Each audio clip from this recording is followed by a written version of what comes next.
ജില്ലാ ആസ്ഥാനത്തെ കാസർഗോഡ് നഗരസഭ പകർച്ചവ്യാധികളുടെ വിളനിലമായി മാറുന്നു. നഗരസഭയ്ക്ക് മുന്നിൽ മാലിന്യ ലോറി നിർത്തിയിട്ടിട്ട് 3 മാസത്തിലേറെയായി. ഇത് നീക്കാൻ ഇതുവരെ നഗരസഭ അധികൃതർ തയ്യാറായിട്ടില്ല.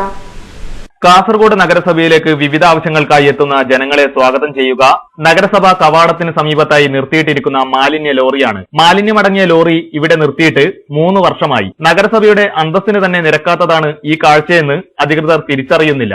പകർച്ചവ്യാധികളുടെ വിളനിലം നഗരസഭ തന്നെ ഒരുക്കുന്നു. ലോറിയിൽ കെട്ടിക്കിടക്കുന്ന മാലിന്യം മഴവെള്ളത്തിൽ അഴുകി നഗരസഭാ പരിസരത്ത് ദുർഗന്ധവും കൊതുക് ശല്യവും രൂക്ഷമായിരിക്കുകയാണ്. പരിസരമെല്ലാം മലിനമാകുന്നുണ്ട്. ഇതിനൊരു പരിഹാരം കാണാൻ വേണ്ടി പലതവണ പറഞ്ഞിട്ടും ഒരു പ്രയോജനമില്ല. മുനിസിപ്പൽ ഓഫീസിന് മുമ്പിൽ 3 വർഷത്തോളമായി വാഹനം ഇവിടെ നിർത്തിയിട്ട് ഇതിൽ നിന്നും ഒരു മോചനം ലഭിക്കാൻ വേണ്ടി പല പ്രാവശ്യം പറഞ്ഞിട്ടും ഒരു പ്രയോജനമില്ല. വെള്ളം കെട്ടിക്കിടക്കുന്നുണ്ട്.